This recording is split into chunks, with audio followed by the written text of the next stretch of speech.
والصلاة والسلام على سيد الأنبياء والمرسلين وعلى آله وأصحابه أجمعين وبارك وسلم تسليما كثيرا كثيرا. أما بعد فأعوذ بالله من الشيطان الرجيم. بسم الله الرحمن الرحيم. إن الدين عند الله الإسلام.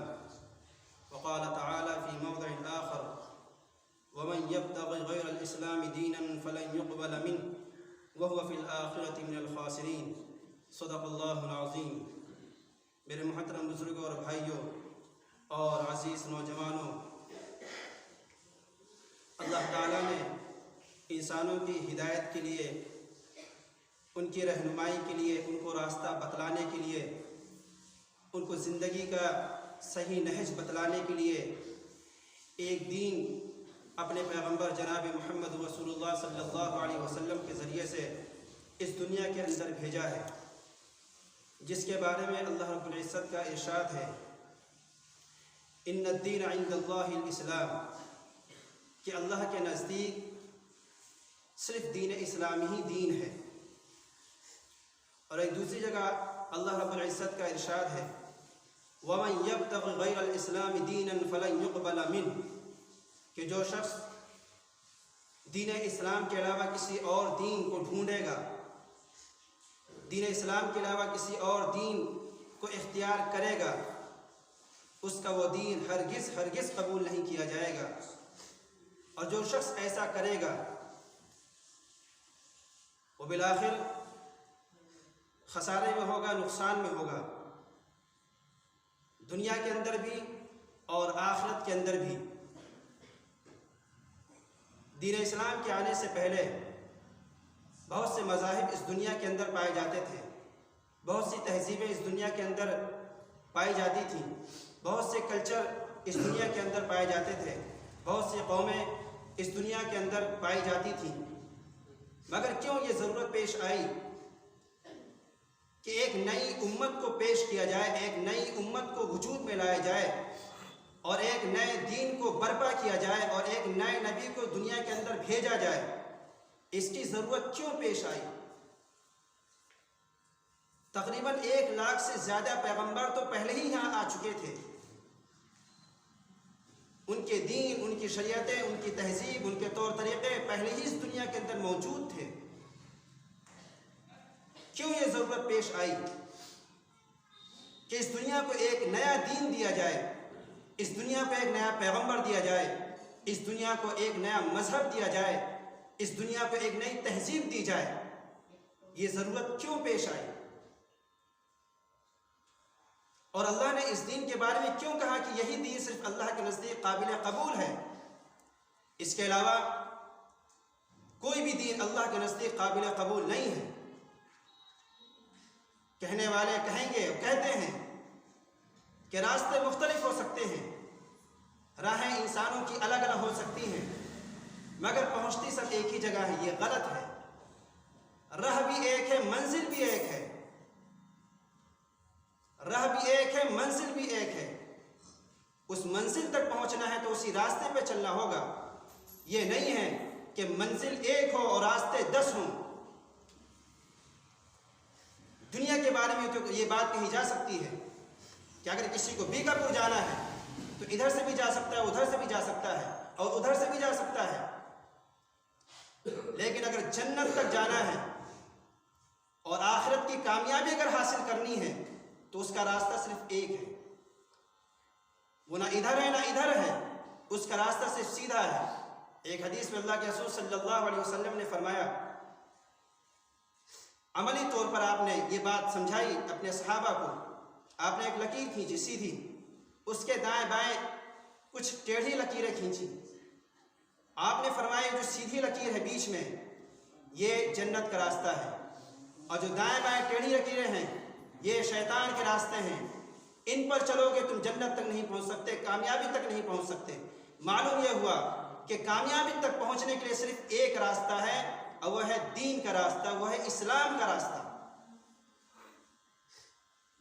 اسی دین کو برپا کرنے کے لیے، اسی دین کو دنیا کے ہر انسان تک پہنچانے کے لیے اللہ تعالیٰ نے اپنے آخری پیغمبر حضرت محمد مصطفیٰ صلی اللہ علیہ وسلم کو اس دنیا کے اندر بھیجا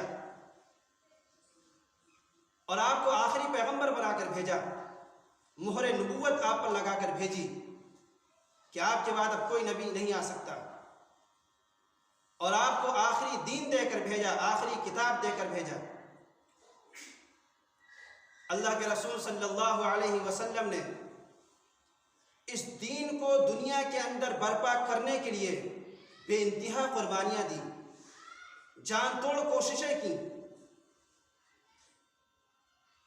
اپنی ذات کی پرواہ نہیں کی، اپنے گھر والوں کی پرواہ نہیں کی، اپنے خاندان قبیلے کی پرواہ نہیں کی، اپنے محبوب وطن مکہ کی بھی پرواہ نہیں کی۔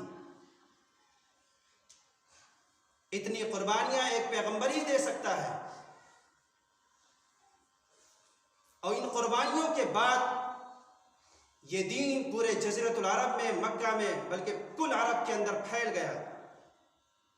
رسول اللہ صلی اللہ علیہ وسلم نے جب اس دین کا پرچار اور پرسار اور اس کی نشر و اشاعت کا غلغلہ بلند کیا تو سب سے پہلے یہ کہا، قولوا لا الہ الا اللہ تفلحوا، اے لوگو لا الہ الا اللہ کہہ لو کامیاب ہو جاؤ گے۔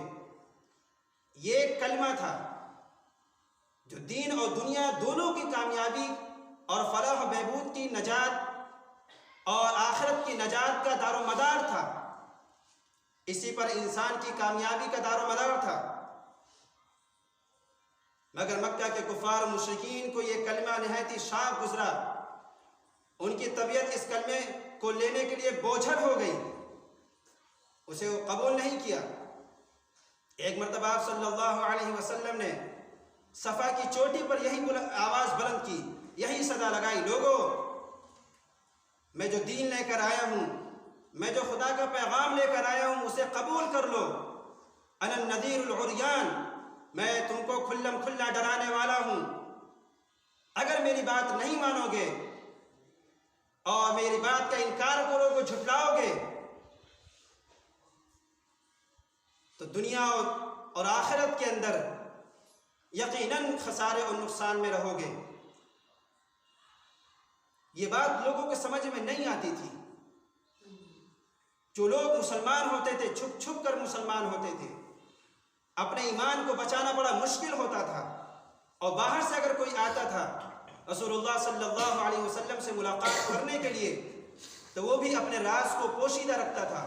وہ یہ نہیں کہتا تھا کہ مجھے محمد صلی اللہ علیہ وسلم کا پتہ بتا تو میں ان سے ملاقات کرنا چاہتا ہوں۔ اگر وہ اس طرح کی باتیں کرتا تو مکہ کے مشرکین اسے نہیں چھوڑتے۔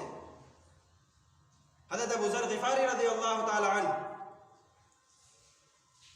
وہ مدینے سے کچھ باہر رہتے تھے، جب ان کو پتہ چلا کہ مکہ میں ایک نبی کا ظہور ہوا ہے، انہوں نے اپنے بھائی انیس کو بھیجا کہ جاؤ پتہ لگا کر آؤ کہ وہ شخص کیا کہتا ہے، اس کی تعلیمات کیا ہے، اس کے پیغامات کیا ہیں، وہ کس چیز کی طرف دعوت دیتا ہے۔ ان کے بھائی آئے مکہ میں، پتہ لگایا، اور پتہ لگا کر گئے، کہا کہ وہ نبی ہیں، وہ پیغمبر ہونے کا دعویٰ کرتے ہیں اور یہ باتیں بتاتے ہیں۔ ابو ذر غفاری کو ان کی اس بات سے اطمینان حاصل نہیں ہوا، تشفی نہیں ہوئی۔ انہوں نے کہا کہ میرے سفر کے لیے تیاری شروع کرو، میں خود جا کر ان سے ملاقات کرتا ہوں۔ بہرحال وہ مکہ پہنچے، اجنبی تھے، مسافر تھے، غریب الوطن تھے، اور کسی سے کہہ بھی نہیں سکتے تھے کہ مجھے وہاں جانا ہے۔ وہ کہتے ہیں کہ صورتحال اس قدر نازک تھی، بھیانک تھی کہ اگر میں زبان سے یہ کہتا کہ مجھے محمد سے صلی اللہ علیہ وسلم ملاقات کرنا ہے تو لوگ مجھے نہیں چھوڑتے۔ میں خانہ کعبہ کے پاس جا کر آرام کرنے کے لیے لیٹ گیا، اتنے میں ایک صاحب آتے ہیں اور وہ دیکھتے ہیں کہ لگتا ہے کہ یہ مسافر ہیں، انہیں اٹھاتے ہیں، کہتے ہیں کہ لگتا ہے کہ تم مسافر ہو۔ انہوں نے کہا جی ہاں میں مسافر ہوں۔ بہرحال وہ اپنے گھر لے کے گئے، ان کی تواضع کی، میزبانی کی۔ وہ حضرت علی رضی اللہ تعالیٰ عنہ تھے۔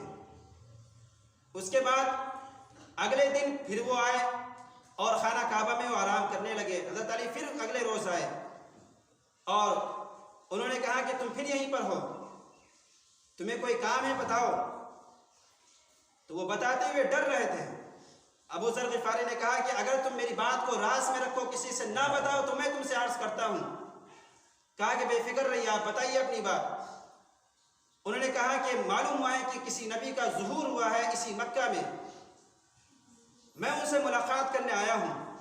حضرت علی رضی اللہ عنہ نے فرمایا کہ صحیح آدمی کا تم نے انتخاب کیا ہے، چلو میں تم سے تمہاری ملاقات کرواتا ہوں۔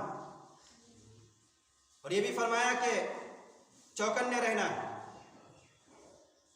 اگر میں کسی جگہ رک جاؤں تو میرے ساتھ رکنا نہیں، تم آگے چلتے جانا، ورنہ کفار مکہ کو شک ہو جائے گا تم پر اور تمہیں پکڑ لیں گے۔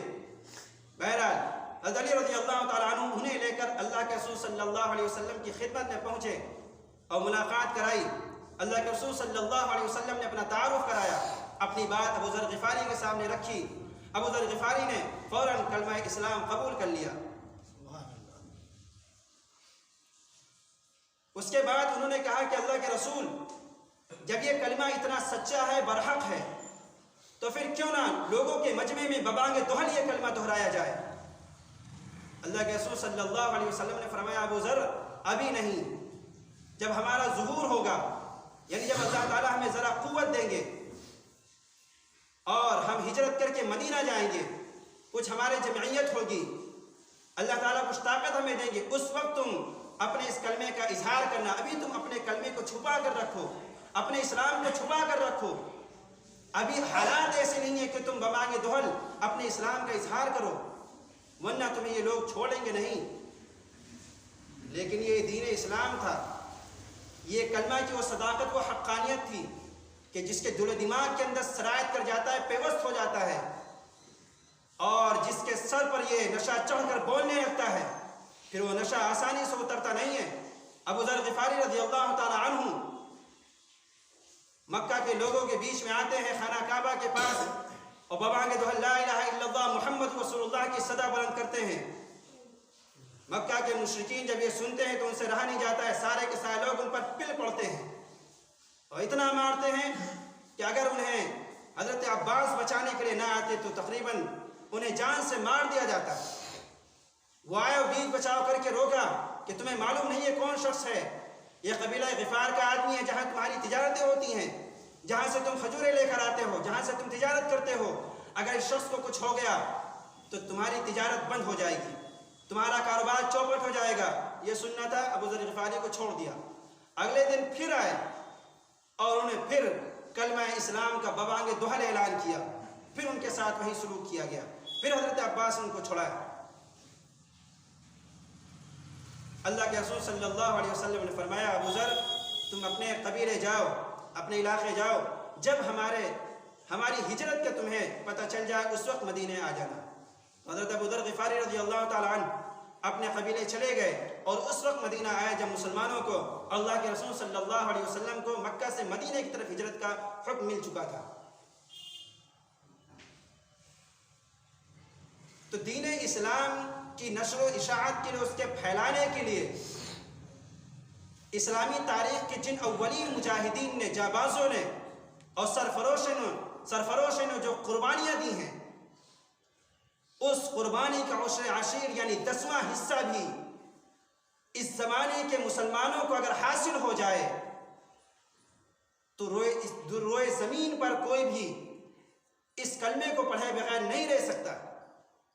اس کا عشر عشیر 10واں حصہ، اس کلمے پر محنت کرنے والے اگر لوگ پائے جائیں، اسی لیے اللہ تعالیٰ کا یہ فرمان ہے وَلْتَكُمْ مِنْكُمْ أُمَّةٌ يَدْعُونَ إِلَى الْخَيْرِ وَيَأْمُرُونَ بِالْمَعْرُوفِ وَيَنْهَوْنَ عَنِ الْمُنْكَرِ وَتُؤْمِنُونَ بِاللَّهِ۔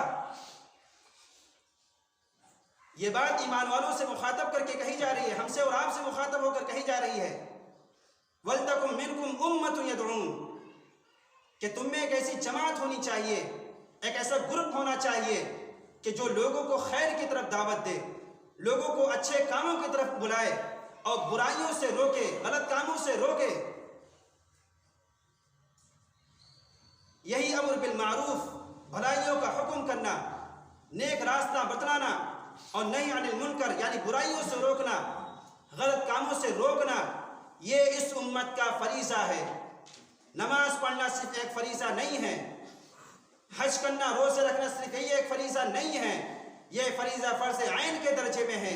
لیکن امر بالمعروف اور نہی عن المنکر یہ بھی ایک فریضہ ہے جو اجتماعی طور پر پوری امت پر نافذ کیا گیا ہے۔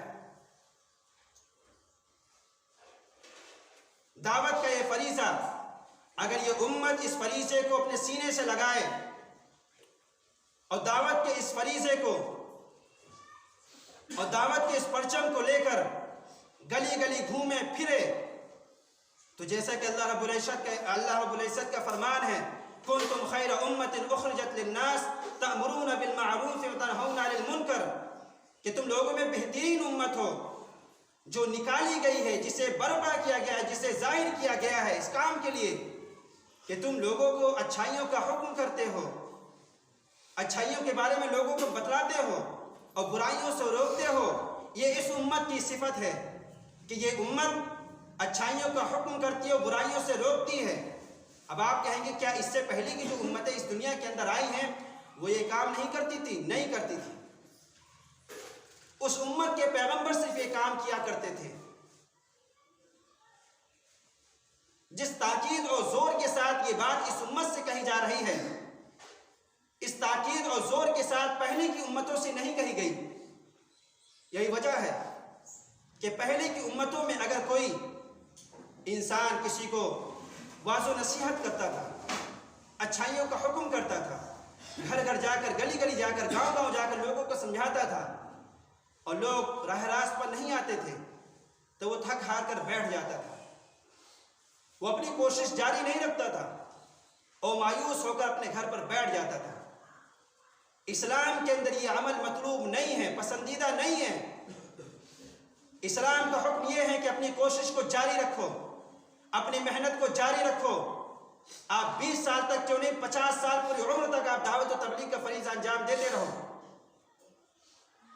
بھلے ہی ایک آدمی بھی آپ کی بات سے، ایک آدمی بھی آپ کی واضح و نصیحت سے اگر راہ راست پر نہیں آیا تو آپ کا اجر ضائع نہیں ہوگا۔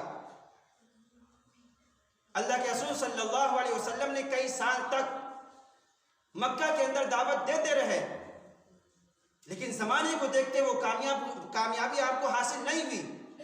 آپ مایوس نہیں ہوئے، آپ نے اپنی جگہ بدل دی لیکن کوشش جاری رکھی۔ آپ مکہ سے طائف گئے اور طائف والوں کو سمجھایا لیکن وہاں بھی ناکامی ہاتھ لگی، لیکن آپ کی کوشش جاری رہی، آپ کی محنت جاری رہی، یہاں تک کہ ایک وقت ایسا آیا کہ پورے مکہ کیا پورے جزیرۃ العرب کے اندر اسلام پھیل گیا اور یہ مدت 23 سال کی بنتی ہے۔ تو اس امت کا ایک ممتاز اور امتیازی صفت وہ ہے امر بالمعروف اور نہی عن المنکر۔ آج ہمارے مسلم سماج سے، مسلم معاشرے سے یہ صفت ضائع ہو چکی ہے، ختم ہو چکی ہے۔ آج کوئی بھی نیکی کی دعوت نہیں دیتا، غلط کاموں سے کوئی روکتا نہیں ہے۔ اس کی کئی وجہ ہو سکتی ہیں۔ ایک تو آدمی یہ سمجھتا ہے کہ ہمارے اندر وہ کوالٹی ہے ہی نہیں، ہمارے اندر وہ صفات ہے نہیں، ہم تو اتنے پڑھے لکھے ہیں ہی نہیں، ہم تو عالم فاضل ہیں نہیں، ہم کیسے بات لوگوں کو بتائیں گے۔ اور دوسری وجہ یہ ہوتی ہے کہ اگر ہم لوگوں کو کچھ کہیں گے، کچھ بتائیں گے تو لوگ جھڑک دیں گے اور کچھ ہم سے کہنے لگیں گے، غلط رویہ اختیار کریں گے۔ ایک یہ بھی وجہ ہوتی ہے، لیکن یہ ساری وجہ عذر لنگ ہے، ان کی کوئی حیثیت نہیں، ان کے کوئی معنی نہیں ہے۔ آپ جو جو وجہ سوچ سکتے ہیں سوچ لیں، وہ ساری وجوہات اللہ کے رسول صلی اللہ علیہ وسلم کے سامنے تھی لیکن آپ نے اس کی پرواہ نہیں کی۔ وہ ساری وجوہات اسلامی تاریخ کے پہلے مسلمانوں کے سامنے تھی لیکن انہوں نے اس کی کوئی پرواہ نہیں کی۔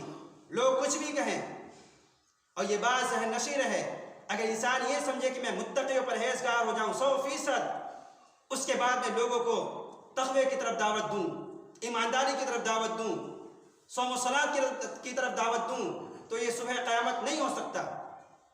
کامل اور مکمل انسان سے پیغمبر ہی ہوتا ہے۔ ہر انسان کے اندر کوئی نہ کوئی خامی ضرور ہوتی ہے، کسی کے اندر ایک برائی ہوتی ہے، کسی کے اندر آدھی برائی ہوتی ہے، کسی کے اندر 2 برائی ہوتی ہے۔ انسان تو خامیوں کا اور گناہوں کا اور خطاؤں کا پتلا ہے، اس کا مجسم ہے۔ یہ سوچ کر ہاتھ پر ہاتھ دھر کے بیٹھ جانا کہ جب ہم باعمل ہو جائیں گے، ہم نمازی ہو جائیں گے، ہم روزے دار ہو جائیں گے، ہم اچھے انسان بن جائیں گے، تب لوگوں کو مسجد کی طرف بلائیں گے، تب لوگوں کو خیر کی طرف بلائیں گے۔ اگر آپ ایسا سمجھیں گے اور اگر ساری امت ایسا سمجھے گی تو پھر اس امت کے اندر سے امر بالمعروف اور نہی عن المنکر کی یہ صفت ختم ہو جائے گی۔ پھر کنتم خیر امت اخرجت للناس کا معنی کیا رہ جائے گا؟ پھر ولتکن منکم امت یدعون الی الخیر ویأمرون بالمعروف کا مطلب کیا رہ جائے گا؟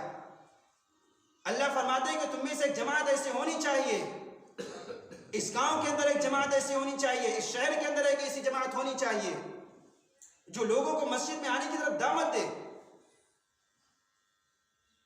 اس کے جواب میں آپ کو طرح طرح کی باتیں سننے کو ملیں گی، کوئی پرواہ نہیں، تعریف بھی مل سکتی ہے، تضحیق بھی مل سکتی ہے، تمسخر بھی مل سکتا ہے، غلط سلوک بھی مل سکتا ہے، لیکن یاد رکھیے دعوت و تبلیغ کا جو کام ہے یہ کانٹوں بھرا کام ہے، یہ پھولوں کی سیخ نہیں ہے، گلابوں کی سیخ نہیں ہے، یہ خاردار وادی ہے۔ اسی خاردار وادی سے گزر کر انسان منزل مقصود تک پہنچتا ہے۔ مکہ کے ماحول کے مقابلے میں ہمارے ہندوستان کا سماج تو بہت زیادہ پرامن ہے، عافیت سے بھرپور ہے۔ اگر اس ماحول کو ہم اللہ کی دعوت کے لیے، اللہ کے دین کے نشر و اشاعت کے لیے اگر ہم کام میں نہیں لائیں گے تو ہم سے بڑا بد نصیب کون ہو سکتا ہے؟ وہاں تو قدم قدم پر کاٹے تھے، کھل کر نماز نہیں پڑھ سکتا تھا، اپنے آپ کو مسلمان نہیں کہہ سکتا تھا۔ یہاں تو یہاں کا قانون تو ہمیں اس کی اجازت دیتا ہے، کھلی اجازت دیتا ہے کہ آپ اپنی بات کہہ سکتے ہیں، لیکن میں جو بات عرض کر رہا ہوں یہ کہ مسلمانوں کے بیچ میں اصلاح کا کام ہونا چاہیے، ان کے پاس جا کر مسجد کی دعوت کا پیغام پہنچانا چاہیے۔ اس سے آپ کو کون روکے گا؟ کون سی گورنمنٹ آپ کو روکے گی؟ کون سی جماعت آپ کو روک سکتی ہے؟ کون سا سماج آپ کو روک سکتا ہے؟ اللہ کے رسول صلی اللہ علیہ وسلم نے فرمایا کہ لوگوں اگر تم امر بالمعروف اور نہی عن المنکر کا کام چھوڑ دو گے کرنا تو ایک وقت ایسا آئے گا کہ تم دعائیں کرو گے، تمہاری دعائیں قبول نہیں ہوگی، تم اللہ اللہ کرو گے، تمہارا اللہ اللہ کرنا قبول نہیں ہوگا، تم میں سے نیک لوگ دعائیں کریں گے، ان کی دعائیں قبول نہیں ہوں گی، اور پھر اللہ کا عذاب آئے گا جس میں اچھے برے سارے پس جائیں گے۔ اللہ کا ایک قانون ایسا بھی ہے اور بعض حالات ایسے آتے بھی ہیں کہ اس میں اچھے و برے سارے کے سارے پس جاتے ہیں،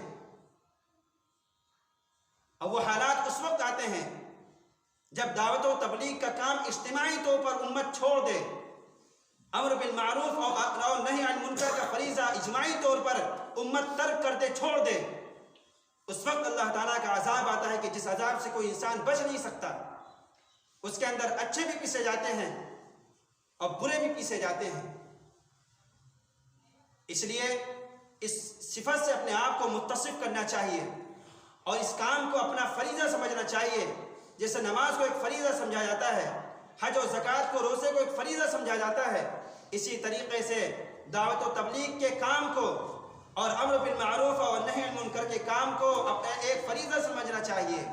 یہ بھی ایک فریضہ ہے جو اس امت پر نافذ کیا گیا ہے، فرض کیا گیا ہے۔ اللہ تعالیٰ سے دعا ہے کہ اللہ تعالیٰ ہم سب کو صحیح سمجھ کی عمل کی توفیق عطا فرمائے۔ وآخر دعوانا الحمدللہ رب العالمین۔